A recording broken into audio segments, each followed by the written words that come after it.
This is a Nice Guys Patreon exclusive. Welcome to another NHL team season preview video. 32 teams in 32 days rolls along to get you ready for the NHL season. Ian Cameron, Alex B. Smith. And like we've said before, you almost can tell who we're going to call upon for various teams. And there's no one we'd ask besides Andrew McGinnis to talk a little Montreal Canadiens to get ready for the upcoming season. Andrew, what's going on? How are you? It always feels good to talk hockey with you guys. Great to be here. And I'm excited as a fan of sports better to talk about this team. So looking forward to it, guys. No doubt. And the Montreal Canadiens are a very interesting team to talk about. It's a team that's obviously in the middle of a very lengthy, extensive rebuild, which they have undergone. I think when you look at the Montreal Canadiens and the pieces they have in place, there's reason to think more competitiveness. Maybe if things continue to progress with a lot of their young players, they're able to win more hockey games. We'll start with the numbers from last year. Offensively, 2.83 goals per game. They were seventh worst in the NHL as far as goals per game last year. Defensively for the Montreal Canadiens, they were ranked 26th. Again, only Jersey, Ottawa, Chicago, Anaheim, Columbus, San Jose gave up more goals last year than Montreal with the 3.43 goals against per game. Will those numbers be improved this year? I think when you start to look at Montreal first up front, you definitely see the pieces that are starting to be built. When you're talking about the just incredible second half surge from Juraj Slafkovsky last year, who did just outstanding in the second half. I don't think you can say it enough how good and how developed he was last season, especially in the second half. Just being a menace, right? Going to the front of the net, getting that the releases there from shooting longer distance, but I thought going to the front of the net as well was something that he incorporated into his game. Started to use his physicality and his big frame a lot more as well late in the second half of the year, which I thought was huge. And you have the potential to have a line of him, Nick Suzuki, and Cole Caulfield, as I'm sure Montreal Canadiens fans are hoping to see a lot from him. That's a dynamic top line for sure. When you talk about a healthy Kirby Dach, second line center, and of course Andrew has already told me Kirby Dach is a huge X factor for the Montreal Canadiens this year and their success. Not only him healthy, but him back in the lineup. Alex Newhook, Josh Anderson's a streaky motherfucker. Let's not kid ourselves. He can go on these crazy hot stretches, and he always scores against Toronto. But sometimes outside of that, he can go on an ice-cold streak as well offensively. So more consistency from him. Jake Evans, good hard-working player. Brendan Gallagher, showing some tread on the tires, as you'd expect. He's been around the block a long time, but still can deliver, a nice all-round, responsible game, chip in a little offensively. To me, I think the big question mark is, and they didn't give up a ton to get him, but Patrick Laine is a bit of a gamble just based on the fact that, he's had issues off the ice. This is sometimes a bit of a, you need to motivate this guy and really prod him to get the best out of him. There'll be nights you can't find him with a telescope on the ice. There'll be nights he'll be floating around doing absolutely nothing to help the hockey team. But then there's times where all of a sudden there's that little flash of skill and that ability to just finish and have an elite shot, an elite one-time or two on the power play, which I'm sure Montreal will experiment with involving Patrick Laine, that tells you that, hey, this could be a guy that maybe a change of scenery, a fresh start, an original six team, beautiful little city like Montreal, a chance to really get him in a good frame of mind to want to put his best foot forward, to want to play well, to want to be consistent night in and night out. So it's the biggest question I have is, what does Laine deliver for Montreal? Is it the malcontent, inconsistent, not show up on certain nights, Patrick Laine, or in some cases, many nights he didn't show up? Or is he going to be the guy that's going to be a difference maker, a game breaker offensively, have a complete change of scenery, be just a hitting the reset button moment for him in his career where he just surges with it?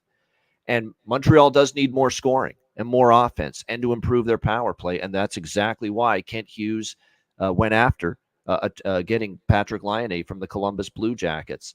And so it's going to be interesting to see how this plays out. Without a doubt, it's a huge component of making or breaking, I think, Montreal as far as up front goes. The blue line, when you look at it, there's pieces here too. I mean, Mike Matheson, it's good to have a veteran player.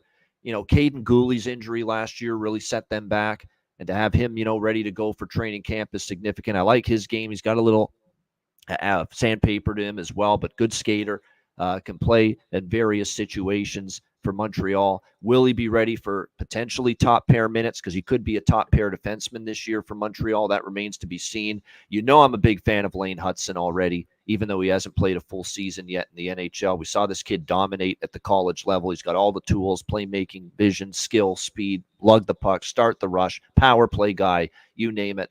I think defensively, even, he's a lot better for his age than people would expect a guy at his age to be in Lane Hudson. Great skater, dynamic player, going to be, I think, a stalwart defenseman for many years for Montreal. You got another veteran in David Savard, a shutdown, stay-at-home, shot suppressor, block shot kind of defenseman for Montreal.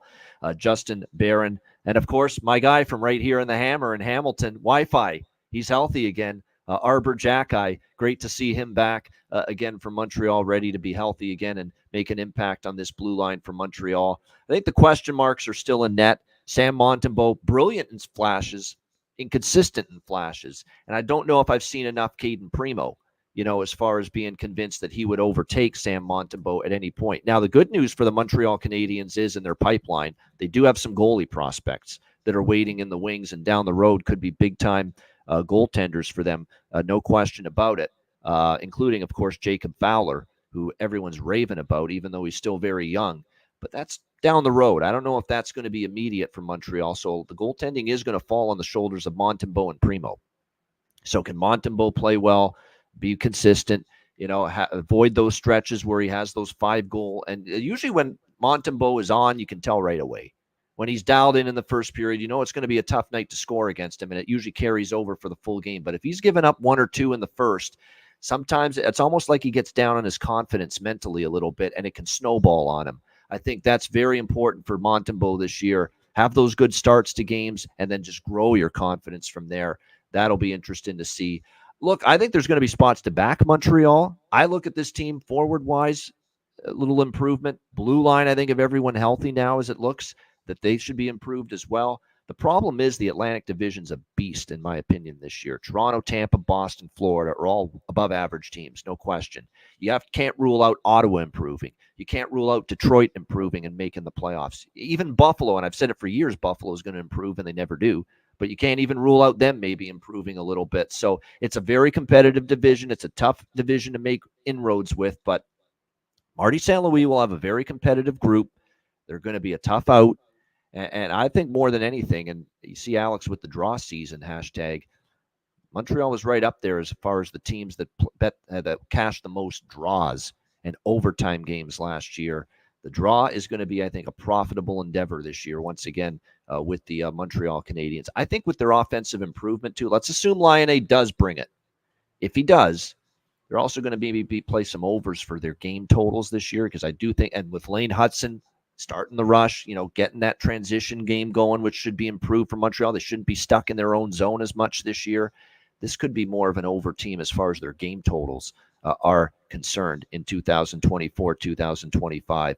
Alex, your thoughts here, Montreal Canadiens. Yeah, from a betting standpoint, this is one of the teams I'm most excited about. I'd say in my top 5 list of teams I'm looking forward to watching this year, because like I said, they have a lot of young talent that's ready to grow. I love what Marty St. Louis has done with this bunch. He's clearly one of these new school coaches who works well with these younger players, but still, emphasizes the old school aspects of the game, and it still, holds guys accountable in an old school fashion. So I really, it's been interesting to see how this, franchise has progressed. Obviously, the media pressure in Montreal is as big as it is in Toronto or anywhere else in Canada.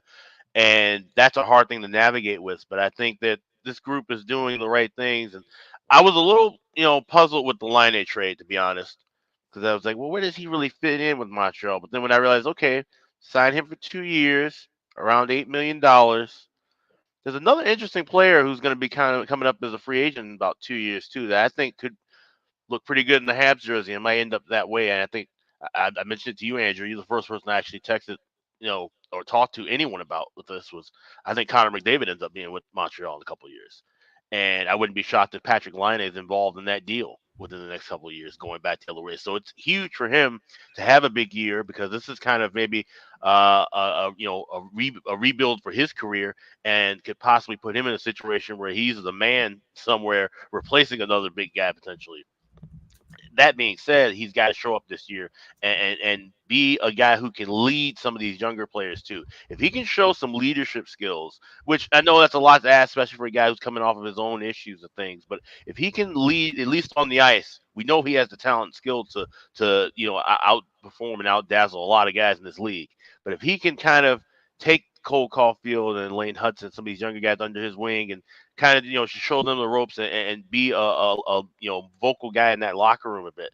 Maybe he can prove his worth and prove that he's still a 8, 10, $12 million guy in this league, and that could loom large, like I said, right now and in the future for him. But this is a team, like I said, the draws last year they had 26 games go past regulation. They've had 58 games go past regulation in the last 3 years under Martin St. Louis. So he's a guy who understands the emphasis of getting that point in a game and also never giving up on a game. This is a team that's going to be feisty. This is a team that you want to look to live bet when they're down 3-2, down 4-2 to get that next goal to pull a little bit closer. This is a team that's not going to give up most nights. And it's going to be hard because, like I said, the rest of the Atlantic Division is just as good. But Montreal is going to be right in the mix, in the middle to the bottom of that Atlantic Division. And that's not saying that they're a middle or bottom tier team. That's just a really damn good division. And this team's about a couple years away, in my opinion, from being a contender toward the top of the Atlantic. But they're doing things the right way. You don't want to rock the apple cart too much, but I think they're a couple of years and a couple of moves away from being a true contender in the East. Yeah, no doubt. They've done a great job building up the pipeline and the prospect system and filling the cupboard in the draft over the last few years. And obviously they're hoping that's going to pay dividends in years to come. And obviously with his performance last year from Uri Slafkovsky, all of a sudden the Uri Slafkovsky bust camp is crickets. All of a sudden, after what we saw last year, it's like Alexis Lafreniere over and over again. Just because he's a number one overall pick doesn't mean he's going to be great right away. Can we not just let it breathe a little bit? Have some patience. Have some, give the guy a little chance to develop here. It was the same thing I said about the Lafreniere crowd telling us that he was a bust. And now look he's coming off his best season in the NHL. How great was Lafreniere in the playoffs for the Rangers last year? I mean, sometimes we just have to have some damn patience in this world, all right? Calm down a little bit and just breathe. Okay, patience. Be calm. It's going to be okay. Sometimes players need a little bit more time to get to the level we expect of them. And that clearly was the case for Uri Slafkovsky. But what a year. He found it last year. And then you look at the rest of the prospects, and I know Andrew's well aware of this as a fan of the team, but you've got Owen Beck in the pipeline waiting in the wings. You're going to see a full season of Lane Hudson this year. What about David Reinbacher? He's on the way. Ivan Demidov. And I know you've been already looking at highlights of Demidov already, Andrew, and he's wowing over there with what he's doing in Europe. Now, again, it's not the NHL, but man, you have to be impressed already with what that kid's skill set looks like. So there's a lot to be excited about, not just now, but in the future in particular for the Montreal Canadiens. Andrew, as we turn it over to you, what's your outlook for the Canadiens upcoming this season? Yeah, a lot to unpack, guys, based on what you guys said here. But I mean, I'll start with this. Alexis Lafreniere wasn't playing with Yoel Armia and a Josh Anderson that couldn't hit a barn door. You know what I mean? So Uri Slafkovsky, the way he played when he went from the fourth line to the first line is kind of how a superstar should play when they go from the fourth line to the first line. So, everybody loved to make fun of Dominic Ducharme for the treatment that he gave Cole Caulfield. Let's not forget about Slafkovsky when he first started with the Habs, where he was put in the lineup. You know what I mean? Like, everyone praises Marty and that coaching staff, but let's not forget how long it took for him to get overtime minutes, for him to get power play minutes, for him to get first line minutes. He's a very respectful kid. He pretty much came out in the media, guys, and said, well, yeah, I'm playing with good players. It's easier for me to score. Yeah, no shit. You put him with Suzuki or you put him with Caulfield, he's going to actually be able to make some more plays. And obviously you guys know I'm a fan, but all the Twitter accounts that I follow and network with that are also Habs fans, they're saying the same thing as me. In October and November last year, when people are saying he was a bust, he was passing to Josh Anderson with an open net and he was painting the glass. That's not really exactly the passer's fault. if the shooter can't score there. But another thing you guys mentioned that's kind of popped to my head was about the overtimes. I don't want them to happen. You guys, it sounds like you guys think it might happen again, which, doesn't make me happy, because 26 appearances in extra time, 16 losses in extra time, guys. And, you take a look at I know that's a different roster, obviously, and hopefully some more offensive upside. But if you take a look at the playoffs, a lot of these teams that are really good at 3-on-3 or the overtime during the regular season, they aren't that same team in overtime in the playoffs, because all of a sudden it becomes 5-on-5. It's just like regular hockey. So the Habs, to me, they're getting better as far as their talented players and their skillfulness. And obviously you add line in, you get some healthier guys, but they kind of would play that bend, don't break, defend your own end and try and capitalize on your chances. Well, that doesn't really work when you're playing 3-on-3 shinny out there, right? So I don't like going to overtime. The pity points, sure, you get a point for a loss, but some of those wins would have been a lot nicer. So I'm hoping for that. But guys, overall, one of my favorite things about the Montreal Canadiens, and I think you guys would agree with me on this, is I really like that everybody knows their role on the team. You look at a lot of teams, you got guys in the fourth line that are craving to get up there on the first line and the second line, third line, right? I'm a big fan of Jake Evans, and I bet you a lot of people have never even uttered that sentence in their life. That's kind of harsh, but you know what I mean. I love the way he plays, the penalty killing, the effort he gives. Yep. He scores the occasional goal, but he is an absolute workhorse.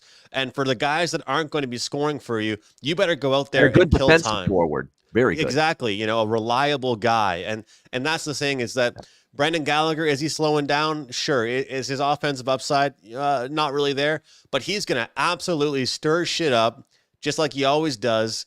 The only difference between now and 10 years ago is that 10 years ago, he didn't have that bald spot in his head when his helmet flies off. Other than that, he's still the same guy. He is still that guy that's going to stir things up. But as mentioned in that DM I had with you there, Ian, I think Kirby Dach's a really important player for the team this year. And I think his health, I don't miss a game, guys, whether it's preseason or whether it's, the training camp matches they're going to have against the Leafs this weekend. I'll try and watch some highlights or some appearances of that. That's a true fan right there. Yeah, Kirby Dach had a really good camp last year and a good preseason. I know that sounds funny, but he just looked good. And for him to only play a handful of shifts, he pulled the Aaron Rodgers, and it was tough to see. The guy had a whole training camp and then went downhill. Getting him healthy is huge. People also forget Alex Newhook was injured for a handful of games last year as well. Newhook, look, he's not going to be the guy that's going to dazzle you and make the highlights every night, but he's going to use his speed. He's a little bit short and stocky. He's got some speed to him, not afraid of contact. So if they, everyone's projecting a Newhook, Dach, and line. It would not shock me in the slightest to see both Slafkovsky or Caulfield bumped around a little bit, but Nick Suzuki will be the number one center. It's a matter of who else gets kind of jumbled around there, guys. That's kind of where I would look. But Kirby Dach, to me, is the guy that's going to be able to create chances for not just himself, but for his teammates. In a lot of the interviews that he has, he says, playmaker first is kind of who I am. Not afraid of contact, though. He's a Saskatchewan boy. He loves to mix it up. He had that fight with Andrew Kopp off the faceoff dot that was hilarious to watch. He's a tougher guy than he looks.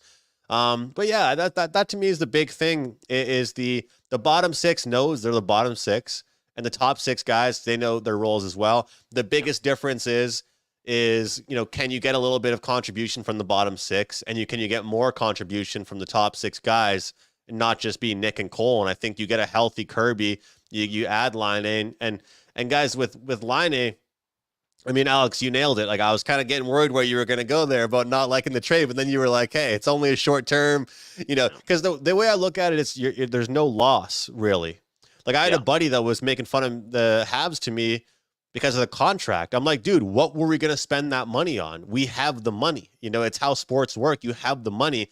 If Line A's contract, was another 7 years already, this is a whole different story. And this is kind of the business management part of sports, where we almost have a free tryout of what Line A can do. and to see if he works well with this team. And I'll be honest, guys, like I'm 27 years old. This is probably the biggest free agency signing since I've, been tentatively following hockey. Realistically, like it honestly makes me sad as a fan that the only, was it 40 goal scorer that Carey Price ever had was Alex Kovalev, and I think that's what it was. Yeah. So they've never really had any game breakers. Like, you guys know I believe in my team and I'll stick up to them against anybody. But the fact of the matter is, every single game I watch as a Habs fan, most of the time, if they give up more than 3 goals, they're screwed. That's kind of been the motto for the last handful of years. This is the first time entering a season in my life where I've actually been able to say, you know what? We potentially, and yeah, I know I said we, could trade goals with a team. Yeah. And that is something that's really exciting because it takes pressure off Montembeault. And Ian, when you talk about Monty there, like when I first saw Montembeault for the Habs, I thought he was brutal. Like the goals he'd let in, I was like, man, this guy's horrible. And then he got better. And then the goals he let in, I'm like, you know what? The defenseman really didn't help him out there. Yeah. Tic-tac-toe against him. Sure, I agree with you with the confidence issues, but I think he's only going to get better as the team gets better around him. And I love the fact they have Dave and Mike Matheson there, the 2 veterans. I really would be shocked, guys, to see Savard on the team post-trade deadline unless the Habs are really buzzing, which I think is tough because I'm going to say the elephant in the room as a Canadiens fan, as an English Canadiens fan, is that there always is that pressure to have some French players on the team. I guess Matheson does speak French as well, but Dave's, very representative of Quebec always. So that's a big thing. You got Barré-Boulet who signed with them. He might be a 4th line guy, probably up in the press box, coming back and down a little bit, up and down. But yeah, guys, to me, the big thing is, can they get a little more contribution from the bottom 6, but can we get a little bit more from guys that aren't named Nick and Cole or Nick and Uri? And if we could have a game where the Habs win and the first line isn't on the board, would be huge for those guys, right? Because there was a point in time last year where if you bet Slavkovsky to get a point every game, they might lose 4-2 or 5-2, and the only goal was from that line or the power play. So I'm interested by it. A lot of people have been discussing Lane Hudson. Does he make the team? Does he not make the team? Here's the deal with that. He's not going to the jungle. He's not going to the A. Obviously, he's not going to the coast, but those leagues are full of meatheads. Those leagues are full of guys that want to absolutely tear your head off. Lane Hudson, he looks like a smaller guy. Obviously, he's short and stuff, but I think he's safer in the NHL than he is in the AHL. You put him there to develop, he might get run from behind. And then you got guys having to fight, and that's not there. A guy like Florian Jacki, which look at the last name behind him. His brother, Arbor, said he's crazier than Arbor is. And then you got a guy like David Reinbacher. I can vouch for that. I've seen it. Yes. Oh, Florian awesome. is a nutcase. Oh, cool. Yeah. Yeah, I mean, and Reinbacher's like, what, 6'5" on skates? So he's got some size. You don't have to worry about him in the AHL. So it's exciting, guys. I think overall, I'll just end with this, and we can discuss anything else you want to discuss about the team. I will say this, is that I want them to spend less time in their own end this year. And you talked about the transition game. That's going to be huge, and hopefully a guy like Lane Hudson's good for that. But getting out of your own end and then creating offense and not getting out of your own. I've always liked with the Habs that they're a dump and chase and type of team that likes to play it safe. But I want to see a little bit more puck handling this year. The talent's there. Let's hold on to the puck more. Let's not get across the red line and dump it in. Let's try and create a little bit more. Which they have the talent now. We have a Slavkovsky that's got his confidence. Suzuki and Caulfield goes without saying what creativity they have and can be, and great finishers they can be with the puck. You have Kirby Dach, who's a good offensive player back in that second line center spot. What if they hit on Laine and he's motivated and he shows up to play every night, which is a big if. Look, it is a massive fucking if with Patrick Laine in that category. And this is going to test Marty St. Louis as far as coaching him. Yeah. You got to put your foot on that guy's, and say, hey, it's not good enough, Patrick. Let's go. We need more from you. You're better than that. And we're going to find out what kind of, cracking the whip Marty St. Louis is capable of as a head coach, because that guy is going to put him to the test. I'll tell you that right now. Yeah. He will test your patience, Patrick Laine. Don't believe me? Ask Columbus's coaches. Ask Paul Maurice years ago in Winnipeg how much patience they got, how much their patience ran thin trying to get the most out of Patrick Laine and show up every night. So that's going to be the charge to St. Louis. Yep. That shot alone, though, is going to be. I mean, the way he can shoot the puck from like the blue line, no doubt, as well as some people can shoot it from the single bumper. best attribute of his game. His shot. Yep. Oh, yeah. You know, you look at some guy like if Kirby sets him up, that's going to be huge. If Newhook uses his speed and sets up Kirby or Laine, like I remember seeing an interview with Hudson after those 2 games he played in Detroit, and I'll tell you guys, I mean, it's unbelievable how he played the same way he plays in BU. In Montreal. Like, he was like, you know what, I'm going to be myself. And he sure as hell was himself trying to dance around his idol, Patrick Kane. Like, it was crazy to see in those guys.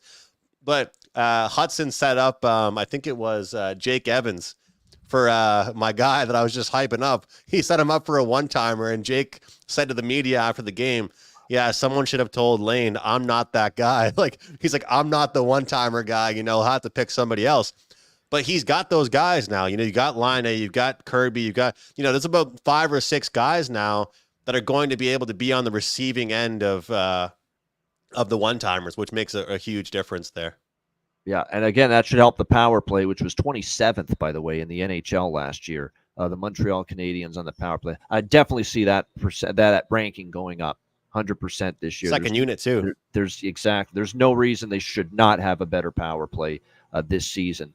With what they've got. And that's probably another great skill set about Laine. 5-on-5, you don't always see him out there, but you will see him out there on the power play, and he can rip that one-timer, and you put him the puck on a tee for him, if you will, and there he is ready to let her rip and fire it to the back of the net. So there's no doubt that power play should be better. The penalty kill struggled last year as well, 24th, and you would think that does get a little bit better as well for Montreal. Andrew, I'll throw it right back to you before we finish. Was there anything as far as futures or anything as far as season-long player props involving Montreal that interested you? I'm trying to remember what the number was. I think it might have been what was it? 57. I can't. It was the Uri Slafkovsky over season-long points was the one I liked the most. I think it was like 57.5 or something like that, because he had 20-30 last year, right, guys? So I think it was like 57.5 is the number. That's the one I like the most because, as you guys mentioned, he got the confidence. He got better goal scoring wise, but he's very selfless. Like he genuinely he's also a playmaker. Yeah. Yeah, he wants to win. Like I don't think he could care less if the team scored 7 goals and he had 2 assists. I really don't think he'd care less. So I do think that would be a good one to look at. And here's a little tidbit that I've been mentioning to people. I think you guys might find kind of interesting. I found last year that in games against top quality teams, the Montreal Canadiens were going under the posted total. In games against bottom foes, and similar to where they were in the standings, we were seeing an absolute showcase. It's almost like, okay, we've got, and that's a testament to the coaching staff, but we'll see how they manage it now. They have some more talent and they're healthier, right? When you don't have the talent, you kind of have to park the bus like soccer. But, I think back specifically to a game against Florida and a game against the Avalanche, and the one against the Avalanche, they actually won, where they're holding these teams to like 2 or 3 goals. And a lot of those times it was like 2-2 going to overtime, 3-3 going to overtime, and they had 16 losses in overtime. So be aware of that is what I would say for people. Overs against bad teams and unders against good teams. But when I look at all these make the playoffs, over under on their season win total or a point total, I would just say just bet on them. Like, honestly, guys, the bookmakers the bookmakers don't really like the Habs. Like, you're going to get some pretty good friggin' odds, whether it's on them to win the game, team total, whatever it may be. And I'm going to say, I think the sleeper pick for props, for point props this year, guys, and I hope to join you guys more this year as I'm getting my schedule aligned, Newhook. I think Newhook's the guy. I think Newhook is going to be you look at the top 6, he's going to be the guy no one talks about in the media. French media, English media, National Hockey League. You got Doc, Laine, Slafkovsky, Nick, and Cole Caulfield. no one's going to be talking about the guy that's going to be setting people up. And I think he'll probably have the best odds as far as points are concerned. An eye on Alex Newhook. I remember he was with Colorado, and he showed some flashes there when he was with the Avs. Last year, marred by injury, his season with Montreal. There's some ability there in Alex Newhook. And from a player prop standpoint, I love my bargain bin specials. I know we're going to get Alex Newhook in the plus 300 range. It's going to be bargain bin level in the price top six at time, and in the top six. And that's my sweet spot with the goal props, is getting these players that are in the top six that are discounted compared to their line mates, and you're getting better prices. And that's definitely one. And you mentioned the totals. I think we'll see some overs with Montreal's game totals, but their team totals specifically, for the most part this season, you're going to see either 3.5 at plus money, or you're going to see a minus 140, 45 on a 2.5 with Montreal's team totals this year in most of their games. And there's going to be opportunities to cash in on that, because to me, this offense, assuming you get anything out of Laine, especially on the power play, is going to be better. There's going to be a better offensive team. The juice might be worth it too, Ian, with the 2.5. Like I've really grown in both baseball and hockey to like the plus money. Like I'd rather a plus money on the over 4.5 runs for a baseball team than a heavy juice 3.5. Same thing with hockey, right? Over 3.5 the plus 2.5 money, sometimes better than 2.5 at a big juice price. Yeah, definitely. But the 2.5 could be worth it at early part of the season. Like if we're getting a 35-40, like, and we got to get to that magic, they could easily lose 5-3. They could. That's the thing with this Habs team. You can make money betting on them, and you can still lose the game. And honestly, there's no better feeling as a team totals guy than your team losing. It's happened to me with the Jays multiple times this year in the baseball, betting them over their 4.5 or whatever, and they lose like 9-6. So they could be a good team totals team. That's for sure. Yeah. That's where the team total comes in handy in any sport, where they can lose the game. You don't give two shits about their defensive prowess or lack thereof. And all they got to do is just put the ball in the basket, hit a home run, score a touchdown, score some goals in hockey, whatever the sport, and just go over the team total, and you don't have to worry about the end result. You don't have to worry about the win-loss result. I wanted to ask you guys something. How are you guys fans? I think I've talked to you guys about this over the last 5 or plus years. Are you guys fans of, especially early on, like for the Habs right now, because from outside perspectives, not following it every day, what do you guys think they should do with lines as far as experimentation? Because, preseason's there, regular season's there. You don't want to be dead nuts, solid on a couple lines. But at the same time, I've always been against constant shuffling. No. But you do want to see some change a little bit here. What do you guys think? Because it wouldn't shock me if, like, I hate that media creates these horrible narratives, guys. And you already have, like, all these, like, absolutely toxic Hab fans are like, Cole Caulfield's being replaced by Laine. It's like, no, dumbass, the team's getting better. The team's getting better, not being replaced. You look at the Avalanche. And he's still look at the likely Lightning. going to be on the top line with Suzuki and Uri Slafkovsky. So that's not going to be broken up. What if he goes on the second line? Do you guys think it's a bad thing? I don't think it's a bad thing. You got to experiment, right? It's not a bad thing, but I think Laine's got to earn a top line spot first. I think you keep Caulfield there on the top line with the chemistry he's got there with Nick and with Uri. And I think you start Laine with Newhook and with Doc on the second line. And what I'll say this too, and again, I'm very pessimistic about Laine. If he's dogging it and he's not, engaged, and he's not giving you the offense, and if he's not giving you the offense you want from him, he's not giving you anything else. He ain't back checking. He ain't playing physical. He's not doing any of that shit. None of it.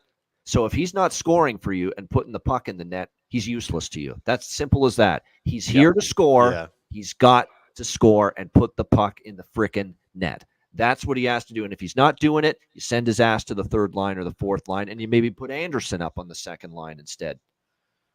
And I think too, like I said, preseason is going to be huge for this coaching staff to make those juggling moves and stuff like that. You don't want to be, pulling the blender out in October and November. You want to have these things situated and settled. So that's something I would be looking for with the Habs. I think we could see a lot of these veterans, and I don't really bet NHL preseason, but this is maybe a note to look at. If the Habs are playing more veterans because they're trying to figure out their line configurations, that might be at the time to bet on them, because they could be going up against some teams that are just trying to get guys just warm and healthy and ready for the season. So I think we could see some line juggling in late September and into October.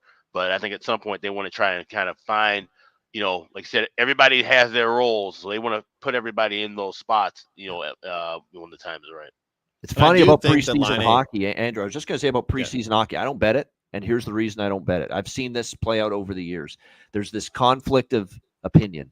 The veteran lineups are better than the young AHL laden lineups in the preseason. You would think, because they're more experienced and, obviously younger players, you think there's an advantage. But sometimes the veteran players just don't give two shits about going full bore in the preseason. They're going through they're just trying to ramp up for the regular season. And these young, hungry kids that they're playing against on the other team that are AHL players likely when the season starts, they're doing everything they can to impress the coach and say, well, yeah, I'm probably going to start in the AHL, but I want to try to make this roster and I want to show you everything I've got. And they beat the veteran team in the preseason. It happened in Halifax, Ian, last year. Crosby, Malkin, Letang, Carlson, all those guys lost to like a Stutz-less, Batherson-less. They lost to the Belleville Senators. Or whatever. They lost to the Belleville. You know why? Because they played in a different part of the province. People probably don't know, so I won't even need to mention it. But where Drake Batherson played junior hockey in Cape Breton, it's called. So it was the night before. It was like they played 2 games against the same team. So in that game, like you said,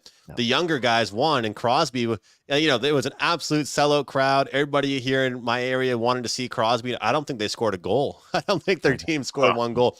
One thing I was going to say, though, is that, and obviously I'm optimistic about this factor. Don't blame you guys for talking about being worried and Ian, your pessimism, but I truthfully believe that Laine here in his, he's going to be, he's the man right now here. You know what I mean? I'm sorry, but it's not Uri yet, even though the fan base loves him. Nick is calm, cool, and collective. You know what I mean? He's got some nice hands. Cole kind of has the nice shot. He's improved his game and two-way, and he can stick handle the puck. But, the first time that Laine, goes down the ice and snaps that wrist shot, and it goes goes right in the net, and the crowd goes crazy, and they announce his name, it's going to be huge. And I understand Winnipeg, never been there, but I've heard what the hell is there to do in Winnipeg? I know it's a good fan base, and I know Columbus, it's actually, I've heard, a good fan base as well, but I think a lot of people that aren't even Habs fans. That Montreal is 100%. The Bell Center is a little bit different, right? So. Yeah, no, I but the fan base will turn on him, though, too, probably, like you said, Ian. And this doesn't signify that Patrick Laine is scoring 40, 50 goals and is going to be a consistent performer every night based on this. But I will say this, what I've seen so far from afar with him being in the dressing room, they gave him the tour of the dressing room. He put the jersey on. He legitimately looks happy, excited. As much as Patrick Laine can look that way, he does look that way so far. Legitimately can't wait to get this thing going here in Montreal. Let's just hope he plays like it for the Montreal Canadiens fans like Andrew McGinnis this season. Great stuff. Any last words, Andrew? Anything else you want to add? That's it, guys. I can't wait. The Atlantic Division is going to be an absolute bloodbath, to the point that you mentioned off the top. I mean, it kind of sucks when your favorite team's getting better and everybody around them is getting even better themselves. I got to tip my cap. I mean, the Maple Leafs, what are we, 40 minutes in, Ian? No mentions of the Leafs yet for me. I feel like that's a brand new record. They got better. The Bruins, Charlie McAvoy is the shortest defenseman for the Bruins right now. That's crazy. It would just bring a smile to my face for us to be better than the Sabres or Sens this year. It won't be easy, but I'll tell you what, there's a hell of a lot more pressure on the Sens than there are the Habs this year. That's for sure.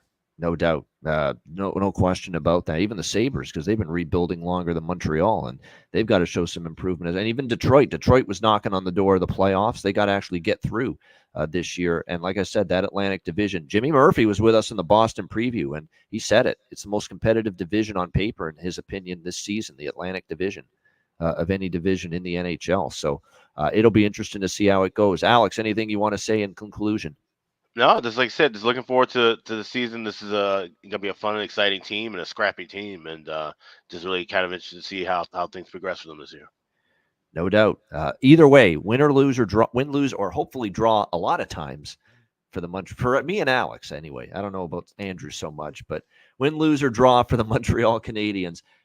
There'll be some excitement watching this hockey team this year. There's no question with what they're building and their the potential of Laine, them hitting maybe a diamond in the rough here with a full season of Slafkovsky now after what we saw from him last year. Lane Hudson, a dynamic blue liner of the future for them. Caden Gooley and Arbor Jackeye healthy on the blue line as well. Lots to be excited about, and hopefully a healthy New Hook and Doc up front as well all season for Montreal. It'll be a fun team to watch. For Alex B. Smith and Andrew McGinnis, I'm Ian Cameron. This has been the Montreal Canadiens team season preview video as 32 teams in 32 days rolls along right here on the ice, guys.